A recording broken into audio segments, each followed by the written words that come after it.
Good morning. Watch the sunrise.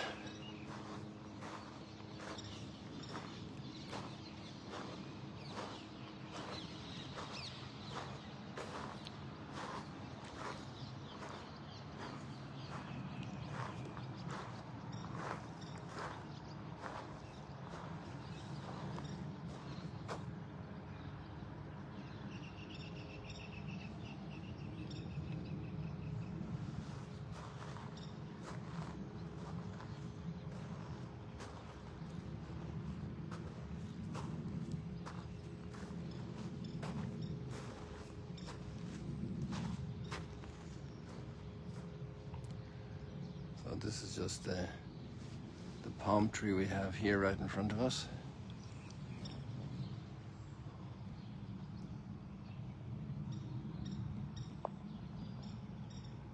And above us,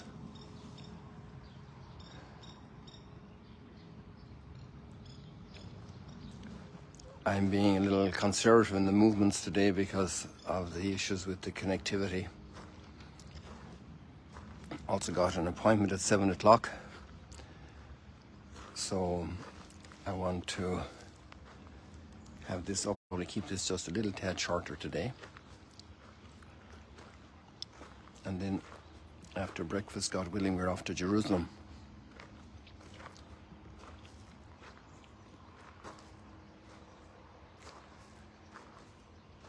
And yesterday we had pilgrims from Germany.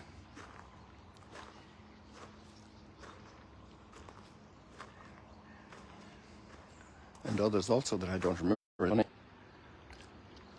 I'm sorry, this connectivity is coming in and out. It's quite a nuisance. But we have to live with what we have at this moment and my inabilities to overcome it.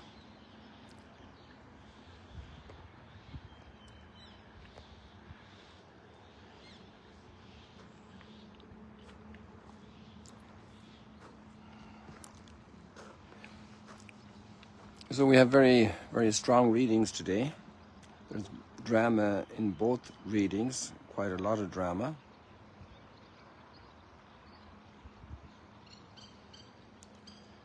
In Jerusalem and in heaven.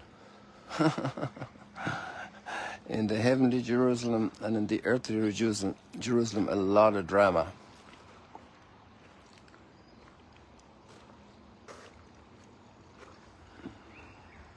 And the drama is so much in Jerusalem. It says Jesus wept over Jerusalem.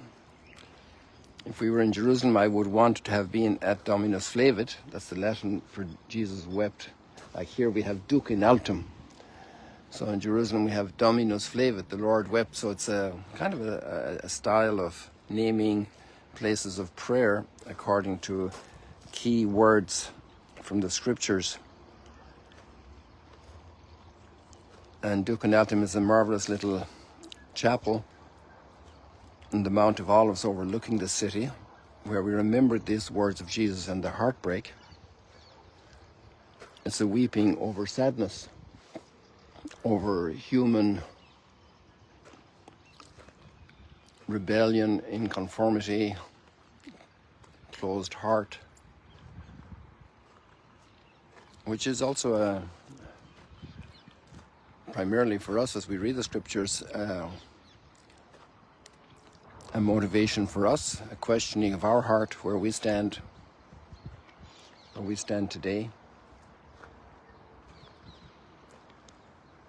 before God, before our brothers and sisters in need, before every aching human heart, especially hearts that go down the roads of addictions. How much parents weep over children, which you would not listen. And this is where you are today, in prison. You're in addiction, you're in a very bad relationship that's very difficult. You would not listen. And it's amazing how God allows us that freedom, the great condition of the human being to choose. And to choose against good advice and good training, the prodigal son.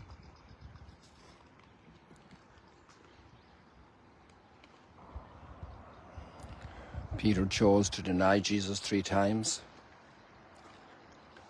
We're not going to judge any of these people because we know that we often don't fare well ourselves in front of temptation. So there we appeal for mercy and we appeal for God's grace to not let our hearts get closed. This is very important for us to learn, and also to have great compassion for all those who close their hearts, and a rush to prayer, a rush to adoration. And that's what we have in the book of Revelation, the heavenly Jerusalem. And one of the little lines that touched me there's a big drama, and there's it's a big mystery. Who's going to be able to open the 7-sealed scroll? Probably the resolution of the entire world mystery, humanity's mystery and history. Who's going to resolve all of this? Who's going to reveal the truth of this? But one of the little details that really touched my heart was that the bowls of incense has an interpretation given right there. And it says it's the prayers of the people rising up to God. And some people make a lot of fuss about what kind of incense and what smell, what fragrance, the different fragrance. I want this incense and not that incense. But it's not about the incense, it's about the prayer. It's about the religion of the heart, not the religion of ritual. It doesn't mean ritual can't happen. Ritual is needed. Ritual is part of society. There's rituals for the Super Bowl. There's rituals for political transfer of power. There's rituals for birthday parties, and for every country has their way of doing it. There's rituals for burial. Ritual is just an established mode of proceeding. You don't have to invent the wheel every day. Blue jeans are kind of the ritual for dress in society, for lots of sectors of society, and putting your hair this way or that way is also kind of a ritual. And that's the way humanity works, right? So we can't despise that. And then when it goes about very serious things, let's say a funeral. Well, when people show up at a funeral, there's a certain series of steps that are needed. It's a very heavy moment. It's a very serious moment. Maybe there's a lot of sadness because of a tragedy, an accident. And so there's a ritual that helps to carry people automatically. It's like a little track for the train to run on. There's a process. But the process is there to help the human beings. The process isn't there for the sake of the process. The process is there for our sake, like the Sabbath. Jesus' critique of the Sabbath is a similar thing. But the incense is the prayer of the people. So the sweet fragrance rising to God wasn't the bullocks and bulls and stuff sacrificed in the temple. It was the offering of the heart. And this is what the prophets always called us back to, call us back to still today. What's in my heart? What am I bringing before God? And that's why the issue of a closed heart before the arrival of grace, and that great line of Augustine is dramatic as well, because he also postponed his acceptance of grace for a long time. He was fighting it. The story of his confessions relate that.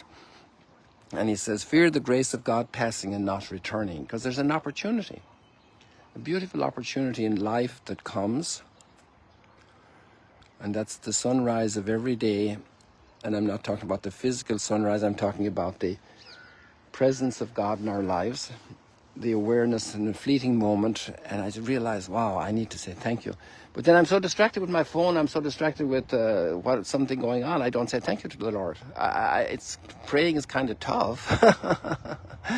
It's kind of tough to have this incense rising to the Lord, It takes attention. It takes attention. It takes focus. It takes You know, where your treasure is, there your heart will be. And that's kind of the test of the thing. You know, if my treasure is the friendship with God, then I will open my heart when God visits me. A town, a people will open their heart when God visits them. A family will open their heart when God visits them. It can happen in a moment of tragedy, a moment of joy. A new baby is born and the whole family opens their heart, and there's a moment of prayer. I've told you that a few times before, but it comes back to me right now. Daddy came to pick us up from the bus stop. We got off from school and the exam results had come out, and my sister and I were blessed to have good results. And this is the first stage results are for me and my siblings, right? In our family, I'm the oldest, and then my sister, Carmel, and then we were blessed to get good results. And Daddy said, let's thank God for that. His heart, you see, the treasure of his heart, he obviously loved us, his children. He loved the farm. He worked very hard on the farm. But there was an order of priorities. And this is what's happening in heaven. There's worship. There's flowing worship of God. And that's why there's a fullness of life in heaven. And sometimes on earth there's a fullness of wars because there's a dearth of adoration, a dearth of true allowing God to be God in our world. No room for mercy, no room for forgiveness, no room for reconciliation, no room for the poor, no room for sharing, for living according to the Spirit of God. What great readings we have today. Really inspiring. And then if we read the psalm, it's a beautiful psalm of praise of God. Sing to the Lord a new song. Psalm 149, second last hymn of the hymn book of the Bible, the book of Psalms. And then it takes a line from the book of Revelation. The Lamb has made us a kingdom of priests to serve our God. And that's really the denouement of the whole topic today. Really, that's our vocation. Our vocation is to link this whole cosmos. The sun is way up, the moon is way up there, reflecting the sunlight before it sets. And here we have the sun rising, and we have all the stars that we can't see up here. And this whole cosmos worships God through us, through our heart of worship. Because we are the heart in the world that captures the beauty, the goodness, the truth. And it's not just singing a beautiful hymn of praise, worthy is the Lamb. The Lamb has made us a kingdom of priests to serve our God. Sing to the Lord a new song. That's done in the love we have for God, and that's carried through the love we have for each other. People, be blessed today. God bless you and your family as you live this beautiful day. Let's see if we get this in the picture here. Yeah. That's not so bad. God bless you. Open the heart when the Lord visits you today with his little inspirations, the little needs, the cry of a baby, the tear of a sad person. And you're encountering God, and your love is going up and your prayer is going up like sweet incense before the Lord. See you later, alligators.